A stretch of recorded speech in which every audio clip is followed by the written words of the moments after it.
இந்த வாரம் நம்ம கிட்ட லைவ் ஸ்டாக்கா எத்தனை மாடுனா இருக்கு? 35 மாடு லைவா இருக்குங்கண்ணா. இது எல்லா மாடுமே பார்த்தீங்கன்னா இப்போ லைவா ஒரே வீடியோல பார்க்க போறோம்ண்ணா. ஆனால் இந்த 6 மாடுமே பார்த்தீங்கன்னா பல்லு பார்த்தீங்கன்னா 6 புல் 2 அணித்து சுத்தமான மாடுனா ஹச்எஃப்ல கிராஸ் பீடான மாடுங்க.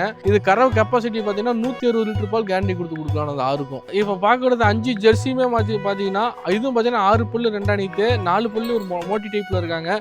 இது ஆவரேஜ் கறவை கெப்பாசிட்டி பார்த்தீங்கன்னா ஒரு நாளைக்கு 100 லிட்டர் பால் கேரண்டி கொடுத்து கொடுக்கலாம். ஜெர்சியில ஒரு பிரம்மாண்டமான ஒரு சிவாஜி ஹெச்எஃப் கலர்ல பிரம்மாண்டமான ஒன்று இருக்கு, அது ஜெர்சி கிராஸ். இது 3 ஆவரேஜா பார்த்தீங்கன்னா ஒரு நாளைக்கு பார்த்தீங்கன்னா 65 லிட்டர் பால் கேரண்டி கொடுத்து கொடுக்கலாம். ஆனால் இது 4ம் பார்த்தீங்கன்னா 4 வெரைட்டியில் இருக்குதுன்னா இது ஹச்எஃப் கிராஸ் ஒன்று, ஜெர்சியில் செம்புத்து செவலையில் ஒன்று, ஒரு ஜெர்சி கிராஸ் ஒன்று, ஒரு ஹச்எஃப் கிராஸ். இது 4ம் பார்த்தீங்கன்னா ஒரு நாளைக்கு ஆவரேஜா பார்த்தீங்கன்னா 90 லிட்டர் பால் கேரண்டி கொடுத்து கொடுக்கலாம். இது 4க்கும் ரெண்டுமே நாட்டு கிராஸ் மிக்ஸியான மாடு எஸ்என்எஃப்க்கு அற்புதமா இருக்கும். ரெண்டுமே ஒரு நாளைக்கு 40 லிட்டர் பால் கேரண்டி கொடுத்து கொடுக்கலாம். ஆவரேஜா பார்த்தீங்கன்னா 35 லிட்டர் பால் கம்மி இல்லாமல் வச்சுக்கலாம். ஆனால் இது 3ம் பார்த்தீங்கன்னா ஜெர்சியில் பார்த்தீங்கன்னா சிவாஜி ஹெச்எஃப்ல 2, ஒரு செம்பகத்து செவல்ல 1, 3ம் பார்த்தீங்கன்னா ஆவரேஜா ஒரு நாளைக்கு 90 லிட்டர் பால் கேரண்டி கொடுத்து கொடுக்கலாம்.